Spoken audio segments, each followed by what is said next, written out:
The envelope arrived on a Monday morning, March 18, 2024, 9:23 a.m. My assistant Rebecca brought it in with my usual stack of partnership proposals, merger inquiries and strategic alliance requests. Morrison and Whitley received dozens of these every week. Smaller firms hoping to partner with one of the largest corporate law firms in the country. Most got a polite rejection letter. "These need your review," Rebecca said, setting the stack on my mahogany desk.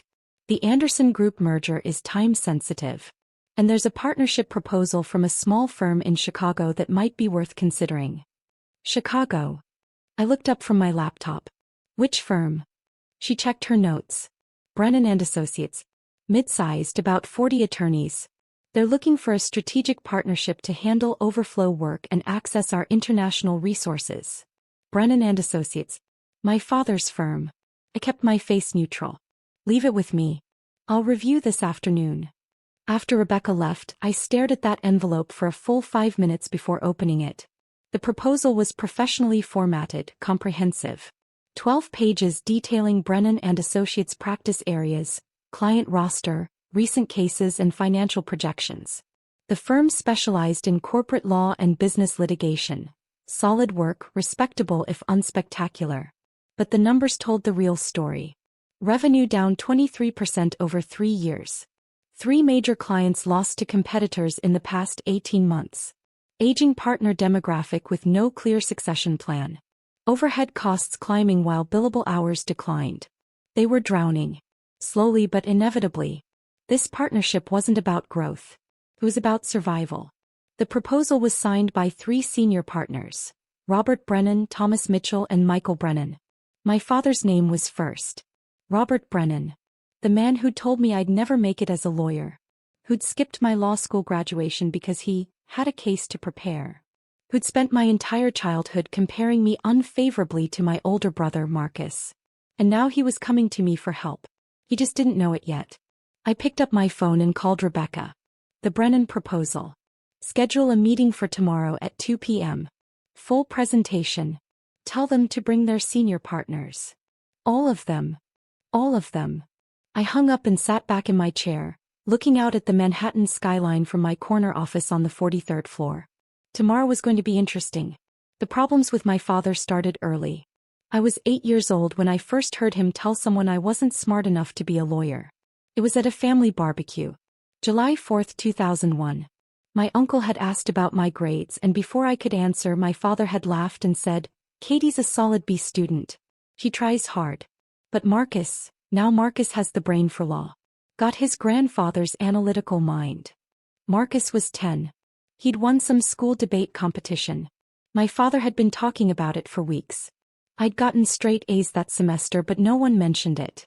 By the time I was in high school the comparison was constant. Marcus joined the debate team. I joined the debate team. Marcus was team captain by sophomore year, my father would say. Real natural talent. I became captain junior year. My father didn't come to any of my competitions. Marcus got into Northwestern for undergrad. I got into Princeton. Northwestern has a better pre-law program, my father said. More practical. Marcus scored a 168 on the LSAT. I scored a 172. The LSAT doesn't measure what really matters, my father told his partners at dinner. You need instincts.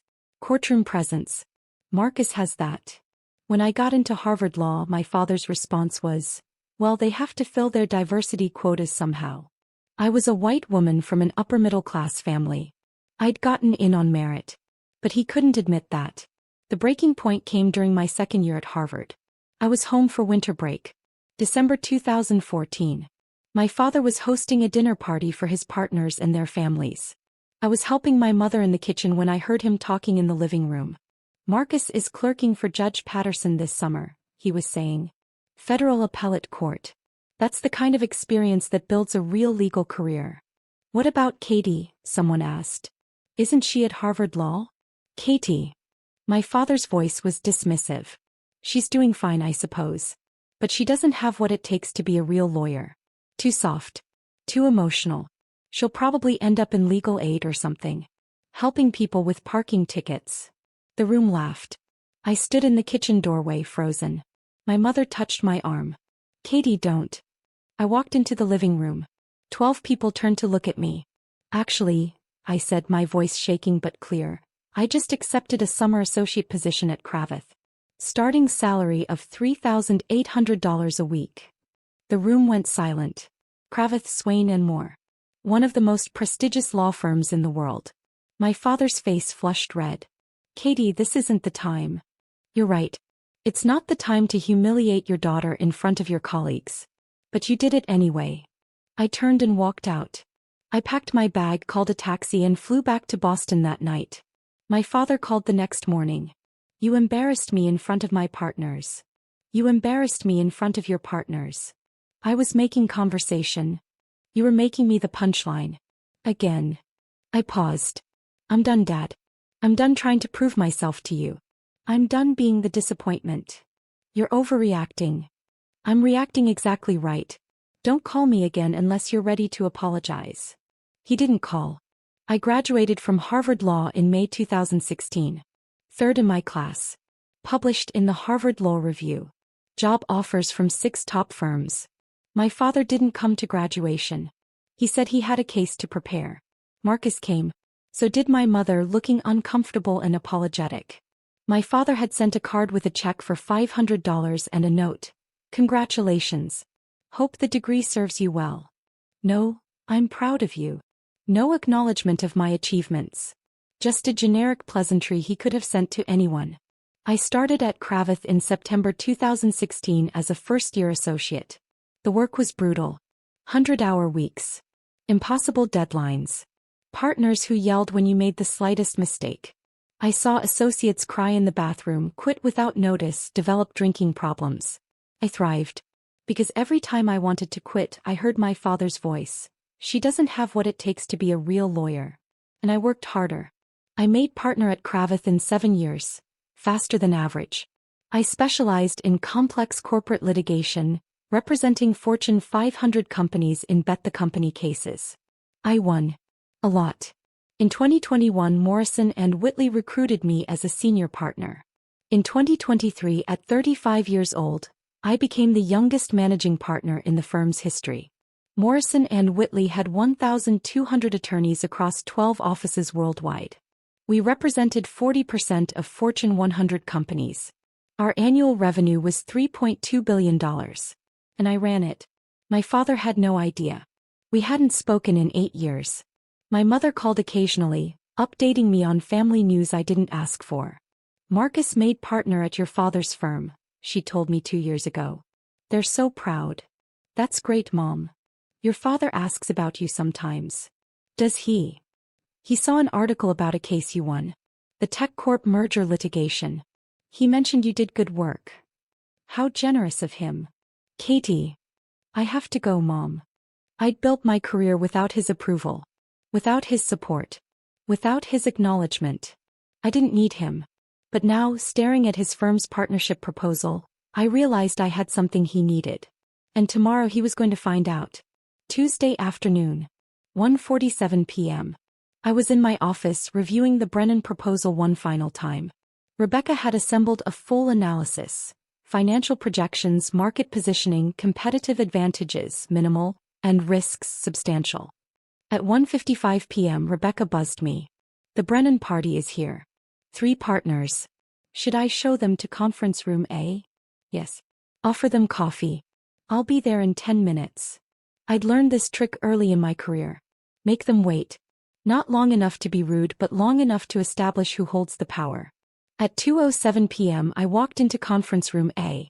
3 men stood up. All in their 60s, wearing suits that were expensive but slightly outdated. Men who'd been successful 20 years ago and were trying to hold on to that success. Robert Brennan. My father. 64 years old, graying hair, the same sharp eyes I remembered. He looked tired. Thomas Mitchell. My father's college roommate and co-founder of the firm. 66, jovial face, already sweating slightly. Michael Brennan. My father's younger brother. 61, quiet, analytical. They looked at me with professional smiles. No recognition. Gentlemen, I said, extending my hand. Catherine Morrison. Managing partner of Morrison & Whitley. Thank you for coming. I used my mother's maiden name professionally. Morrison. Not Brennan. My father shook my hand, his grip firm. Robert Brennan. Senior partner of Brennan Associates. This is Thomas Mitchell and Michael Brennan. Still no recognition. I'd changed since he'd last seen me. Different hair, professional wardrobe, 8 years older. And he wasn't looking for his daughter. He was looking for a business opportunity. We all sat down.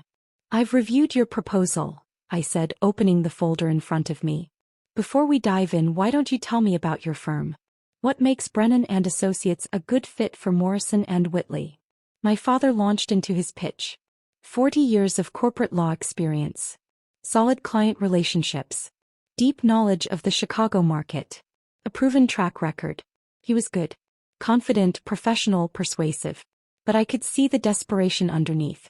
In the way his hand tightened on his pen when he mentioned recent market challenges. In the slight pause before he gave their revenue numbers.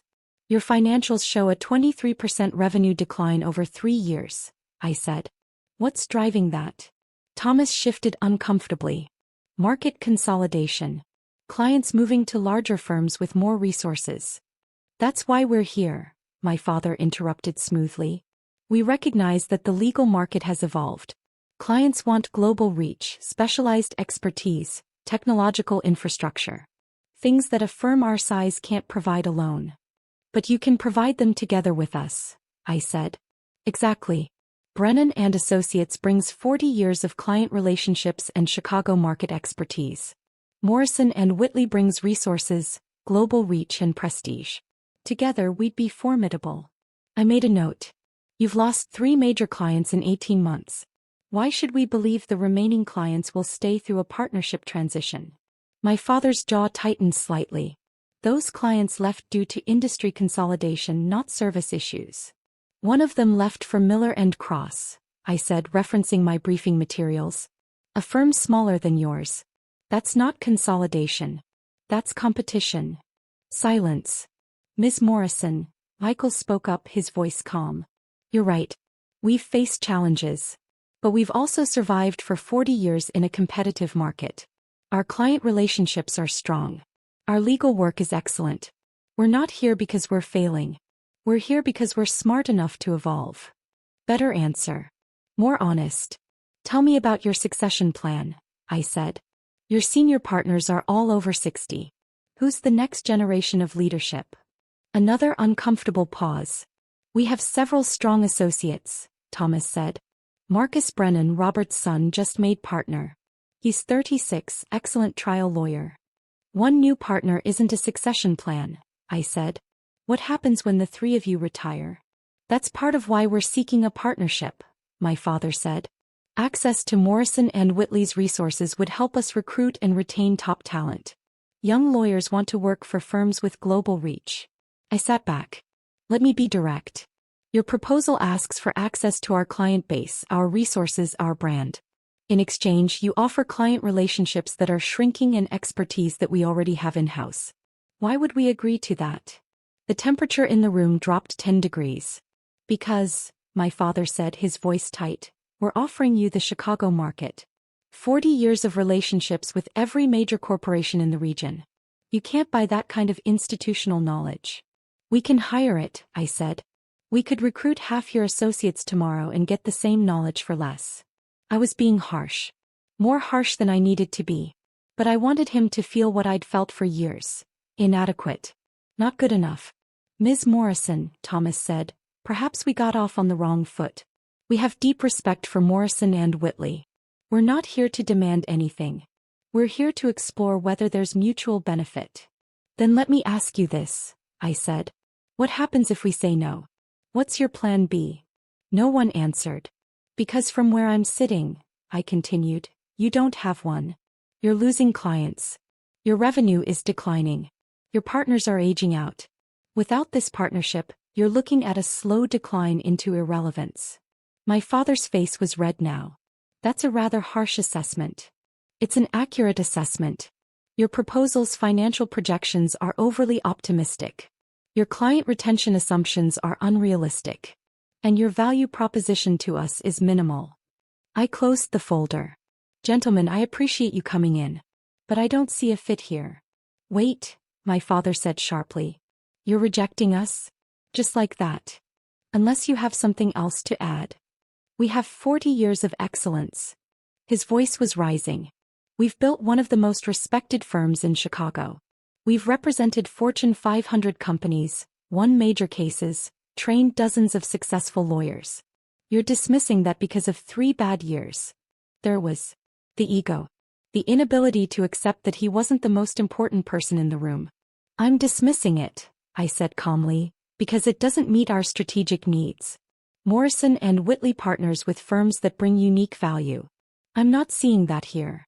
My father stood up abruptly. This is absurd. We came here in good faith. And I reviewed your proposal in good faith, I said, remaining seated. The answer is no. You're making a mistake. I rarely make mistakes, Mr. Brennan. He stared at me, his face flushed with anger and humiliation. And something else. Something in his eyes. A flicker of Katie. My mother's maiden name. Morrison. But I had my father's eyes. And now in his anger he finally saw it. Katie, he repeated, his voice uncertain. I stood up slowly. Hello, Dad. The color drained from his face. Thomas looked between us, confused. You two know each other? Robert is my father, I said. Though we haven't spoken in 8 years. Michael sat back heavily. Oh my God. You're Catherine Morrison? My father's voice was barely a whisper. You've been Catherine Morrison this whole time? I use my mother's maiden name professionally. Has been my legal name for 7 years. But you're the managing partner of Morrison and Whitley? For 18 months now. Before that I was a senior partner at Kravitz. But you wouldn't know that. You haven't asked about my career since I graduated from Harvard Law. Which you didn't attend, by the way. Thomas stood up. Robert, you said you had 2 children. A son who's a lawyer and a daughter who... He stopped, clearly remembering what my father had told him about me. Who what? I asked. Who works in legal aid? Who handles parking tickets? Who doesn't have what it takes to be a real lawyer? My father looked like he might be sick. Ms. Morrison, Michael said carefully, perhaps we should reschedule this meeting. There's nothing to reschedule, I said. The answer is still no. Katie, please, my father started. It's Catherine. Or Ms. Morrison. We're not on first-name basis. This isn't about our personal relationship. Isn't it? I looked at him directly. You spent my entire life telling me I wasn't good enough. That I didn't have what it takes. That my brother was the real lawyer. You skipped my law school graduation. You haven't called in 8 years. And now you show up at my firm needing my help and you expect what? Professionalism? Objectivity. I expect you to separate business from personal feelings. Like you did. My voice was sharp. Was it business or personal when you told your partners I'd end up in legal aid? When you said I was too soft to be a real lawyer? When you skipped the biggest day of my academic career? Silence. This is exactly the problem, I continued. You never saw me as a lawyer. You saw me as your disappointing daughter. And now you need me, professionally, and you can't handle it. I was wrong, he said quietly. What? I was wrong. About you. About your capabilities. About everything. I waited. Katie, Catherine, you've built an extraordinary career. Managing partner at 35. At one of the most prestigious firms in the world. I didn't know. I should have known, should have stayed in touch, should have. He stopped. I'm sorry. 8 years of waiting for an apology. And now it came like this. In a conference room in front of witnesses because he needed something from me. Your apology is noted, I said. But it doesn't change my business decision. Brennan Associates doesn't fit our strategic needs. Please. My father's voice cracked. The firm is my life's work. 40 years. If we don't partner with someone, we won't survive. Then maybe you should have thought about succession planning earlier. Or client retention. Or any of the other strategic issues that are now threatening your firm's existence. You're going to let us fail? Just to punish me? I'm going to let you fail because your proposal doesn't make business sense. The fact that you're my father is irrelevant. Is it? He looked at me. Or are you enjoying this? Seeing me beg? That hit harder than it should have. This meeting is over, I said. Rebecca will show you out. I walked toward the door. Catherine, wait. I paused but didn't turn around. You're right, my father said.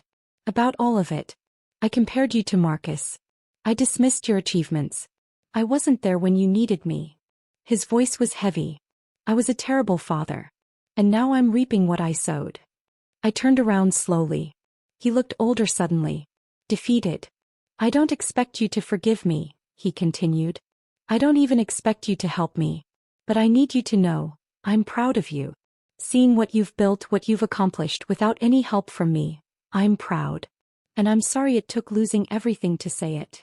Thomas and Michael were staring at the floor, clearly wishing they were anywhere else. I'll review the proposal again, I heard myself say. My father looked up sharply. What? I'll review it again. Give me 1 week. If I can find a way to make it work, on terms that benefit Morrison and Whitley, I'll consider a modified partnership. Catherine, don't thank me yet. This is business, not forgiveness. If I do this, it's because I found a legitimate business case. Not because of our relationship. I understand. And Dad. I looked at him directly. If we partner, you'll be reporting to me. Your firm will operate under Morrison and Whitley's management. You'll follow our protocols, our standards, our decisions. If you can't handle that, if you can't handle your daughter being your boss, then walk away now. He swallowed hard. I can handle it. We'll see. I walked out of the conference room and went straight to my office, closing the door behind me. My hands were shaking. Rebecca buzzed me 5 minutes later. The Brennan party has left. Are you okay? I'm fine. Hold my calls for an hour. I sat at my desk, staring out at the Manhattan skyline, trying to process what had just happened. My father had apologized. After 8 years of silence, he'd apologized. And I'd agreed to reconsider his proposal. Was I being weak? Letting family cloud my judgment? Or was I being strong? Separating the business decision from the personal hurt? I pulled up the Brennan proposal again and started reading with fresh eyes. Over the next week, I had my team do a deep dive into Brennan Associates. The findings were mixed. The bad: revenue declining, client base shrinking, aging partnership, no succession plan. The good: their remaining clients were fiercely loyal. Their legal work was solid. Their Chicago market knowledge was genuine.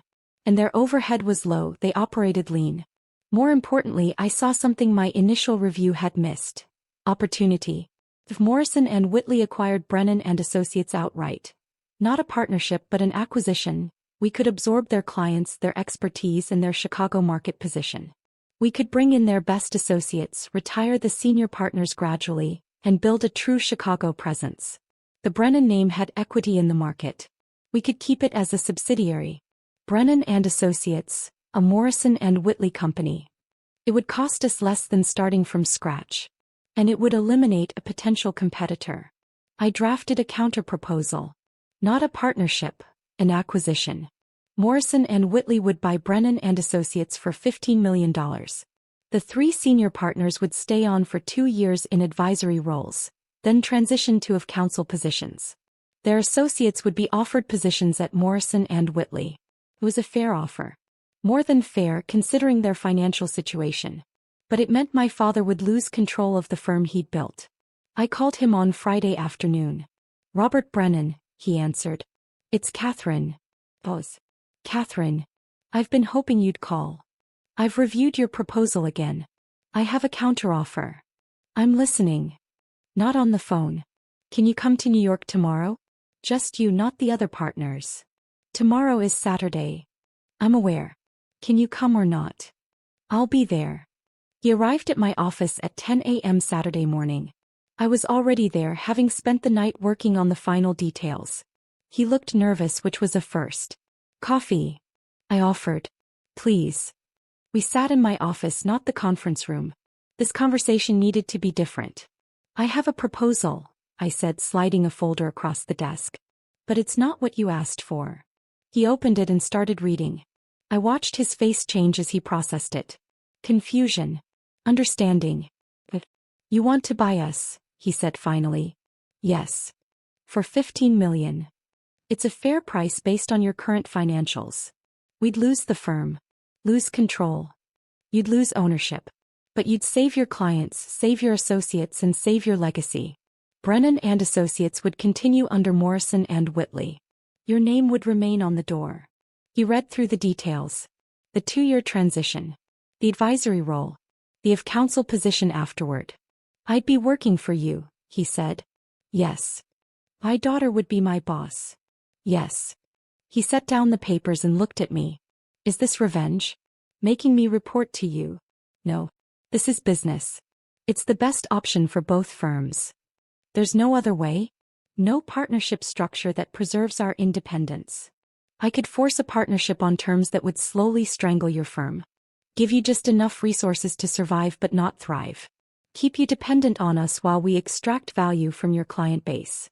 I paused. Or I can do this cleanly. You get a fair price, your people get protected, your name stays intact.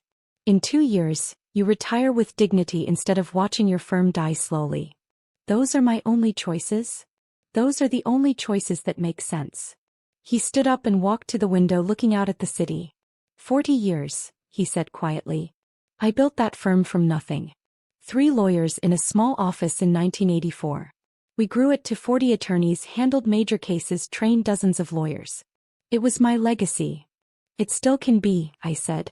Under Morrison and Whitley, the Brennan name will reach further than it ever could independently. Your associates will have opportunities you could never give them.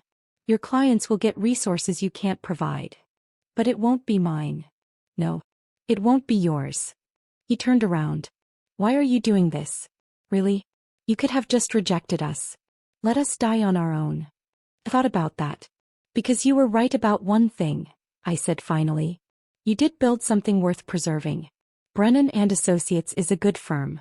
It doesn't deserve to die because of market forces or poor planning. I paused. And because those associates deserve better than to watch their careers collapse with a sinking ship. I was one of them once.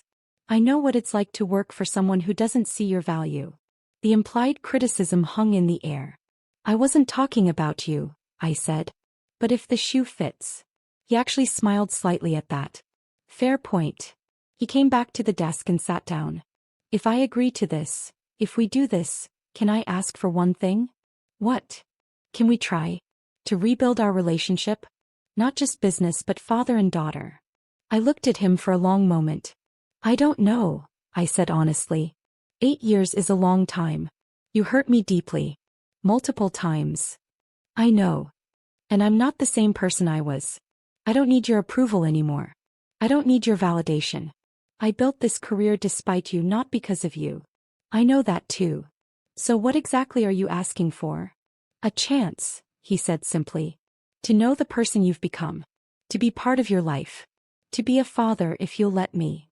I felt something crack in my chest. That small part of me that had always wanted her father's approval, no matter how much I denied it. We can try, I said carefully. But it'll take time. And I need you to understand, I'm not looking for a father figure anymore. If we rebuild something, it'll be different than what we had. I understand. And if you compare me to Marcus one more time, we're done. Professionally and personally. He actually laughed at that. Fair. Though I should tell you, Marcus has been reading about your career. He's actually intimidated by you. Good. We sat in silence for a moment. Will you take the offer? I asked. Can I discuss it with Thomas and Michael? Of course. You have until Monday. But Dad. Yes. This is the only offer. I won't negotiate. It's fair, it's generous, and it's the best option available. If you say no, I'll wish you luck and we'll move on. Understood. He stood up, gathering the proposal documents. At the door he paused. Catherine. Yes. I really am proud of you. I should have said it years ago. I should have been saying it all along. Yes, I said. You should have. After he left, I sat in my office for a long time thinking. I'd proven him wrong. I'd built the career he said I couldn't. I'd become the lawyer he said I'd never be. And now he needed me. Part of me wanted to feel triumphant. Vindicated. That I just felt tired.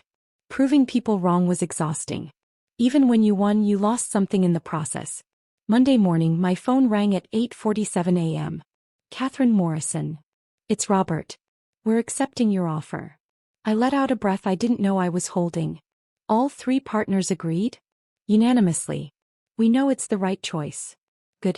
I'll have our legal team draw up the formal documents. We'll aim to close in 60 days. Thank you, Catherine, for giving us this option. It's good business, Dad. Don't make it more than it is. But I was smiling when I said it. The acquisition closed on May 28, 2024. Brennan Associates became a wholly owned subsidiary of Morrison & Whitley. The transition was smoother than I'd expected. My father, Thomas, and Michael were professional throughout. They helped onboard their associates, transitioned client relationships, and accepted their new roles without complaint. Marcus called me 2 weeks after the closing. Katie? It's Marcus. Hi, Marcus. I just wanted to say, thank you for what you did. A lot of firms would have just let us die. You didn't have to help. I didn't do it for family reasons. I know. But still. You gave Dad a dignified exit. That means something. We talked for an hour. About our careers, about the acquisition, about our father. He talks about you constantly now, Marcus said. Shows everyone your articles, tells clients you're his daughter. It's kind of annoying, actually. I laughed. Really? Really? I think he's trying to make up for lost time. Overcompensating. How do you feel about that? Honestly, relieved. I was tired of being the golden child. The pressure was exhausting. You could have said something. So could you. Fair point. My father and I started having dinner once a month. Awkward at first, then gradually more natural. We talked about cases, about the firm, about the legal profession. Slowly we talked about other things. About Mom. About my childhood. About what we'd both lost in those 8 years of silence. I was threatened by you, he admitted one night over Italian food in Little Italy. You were always smarter than Marcus. Quicker. More determined. And I couldn't handle it. Why not? Because you reminded me of me at your age. Ambitious, hungry, unwilling to settle. And I knew if I encouraged you, you'd surpass me. Which you did anyway. So you tried to hold me back. I tried to convince myself you weren't as good as you were. It's shameful. I'm ashamed of it. Good, I said. You should be. But I reached across the table and squeezed his hand.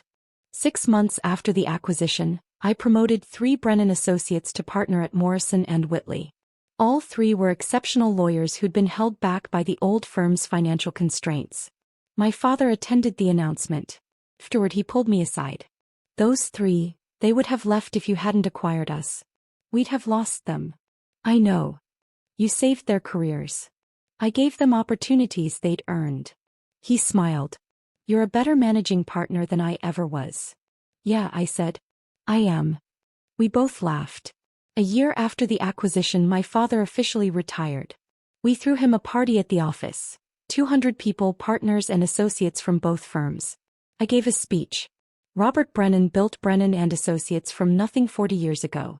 He created opportunities for dozens of lawyers, served clients with distinction, and contributed significantly to the Chicago legal community. I paused.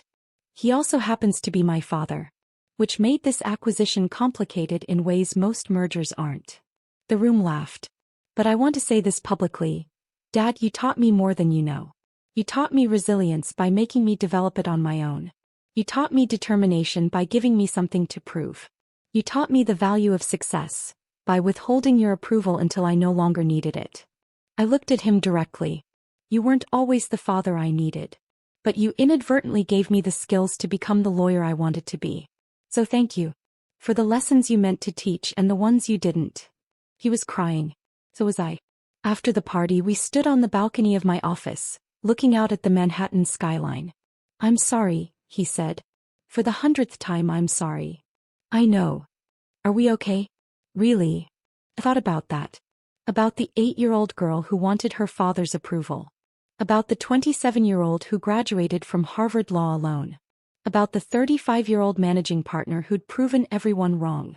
We're getting there, I said. It's not perfect. Might never be perfect. But we're getting there. That's enough for me. We stood in comfortable silence. Katie, he said quietly, using the nickname I'd forbidden. I didn't correct him.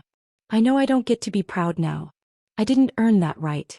But I want you to know, if I had supported you from the beginning, if I had been the father you deserved, I don't think you'd be standing here right now. What do you mean? You became this successful partly because you had something to prove.